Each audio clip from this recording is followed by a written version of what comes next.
이번에는 8번 작품 별밭에서를 소개해 드리겠습니다.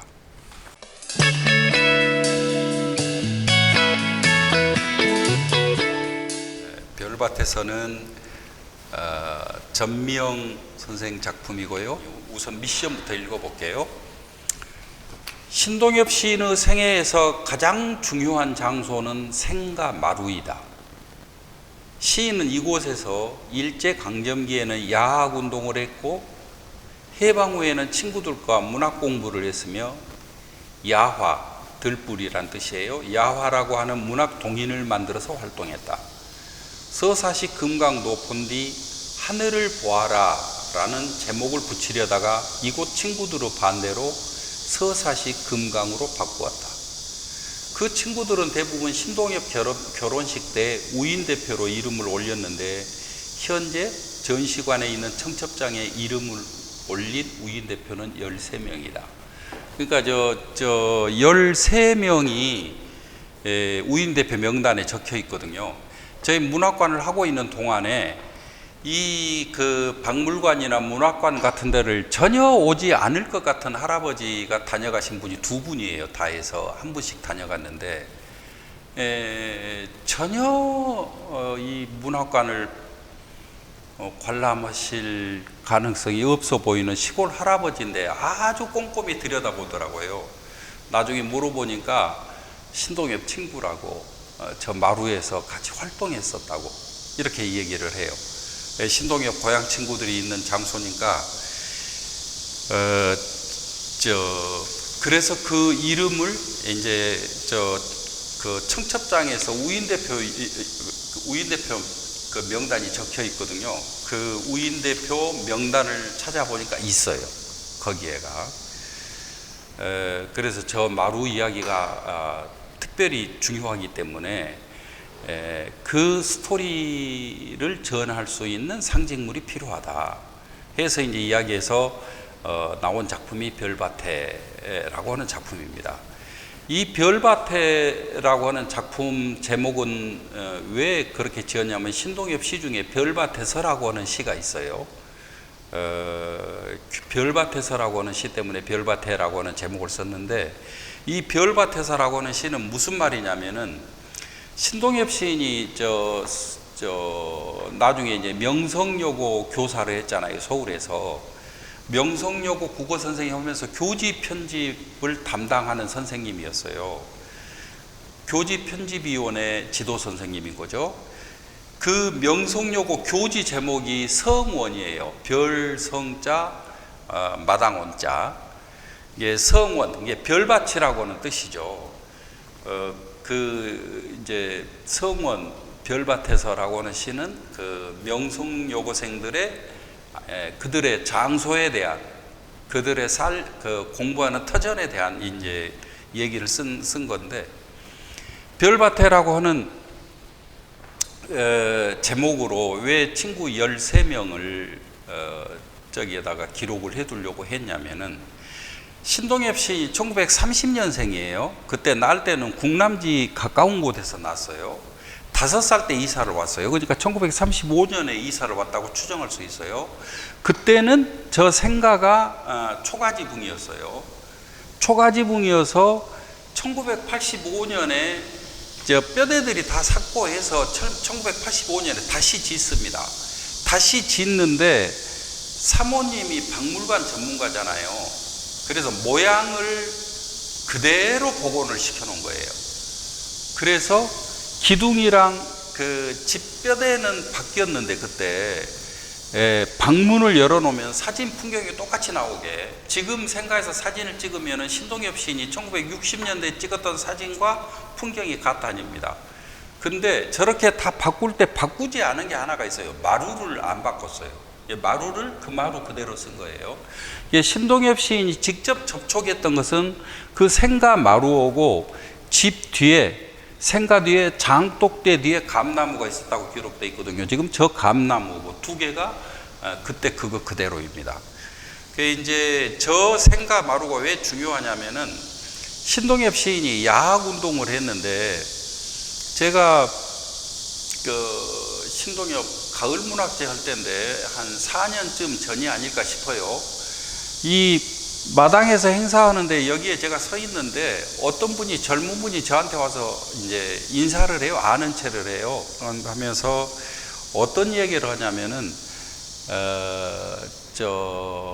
혼불 문학관 하시는 분이라고. 그러면 혼불 문학관은 전주에 있는 최명희 선생 문학관이잖아요. 혼불 문학관을 하시는데 전주에서 당시에 자기들이 그 전주 사범학교 출신들, 최일남 소설가 최일남 선생님도 전주 사범학교 출신이고, 소설가 하근찬 선생님도 전주 사범학교 출신이에요.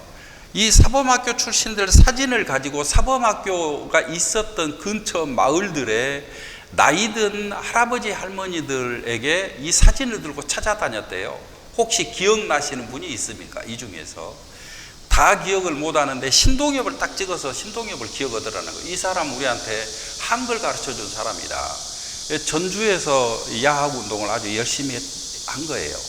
그런데 우리가 신동엽 50주기에 특별 손님을 한 분을 모셨거든요. 김창애라고 하는 할머니예요. 아주 그 나이 드셨는데 기억도 총총하고 그 젊으세요. 할머니가 신동엽 동창인 거예요. 그 할머니가 이제 초등학교 시절에 신동엽을 회고를 해준 거예요. 신동엽은 공부도 잘하고 전주 사범학교들하고 잘 나가서 여학생들이 굉장히 이렇게 눈여겨보는 이제 남학생이었다는 거예요. 그 신동엽이 그 김창애 할머니는 부여병원에서 간호사로 일하고 있었대요. 그런데 거기 와서 혹시 한글을 배울 생각이 있냐 해서 배우고 싶다 그랬더니 집에 불러서 저 마루에서 한글을 가르쳐 줬다는 거예요. 그래서 그 신동엽에게 그 한글 그 공부를 했던 그때 야학을 같이 했던 친구들 이야기를 김창애 선생님이 구술을 해준 적이 있어요. 그래서 그 13명 단지 그 고정되어 있는 13명은 아니겠죠. 근데 하여튼 이 13명에 대한 이야기를 전할 수 있는 스토리 상징물을 요청해서 만든 작품이 별밭에입니다.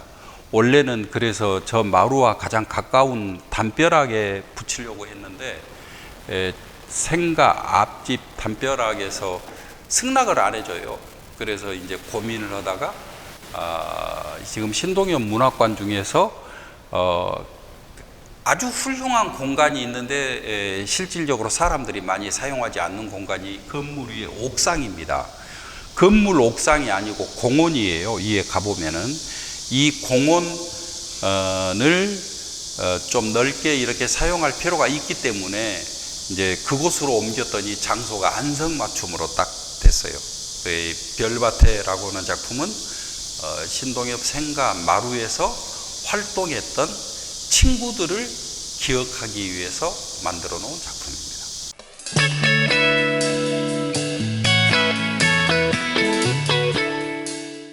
전미영의 별밭에서인데요. 그 마루에서 활동했던 13명 친구들 13명이 전부 다 야화의 동인인 건 아닙니다. 친구 숫자가 13명이라는 거지.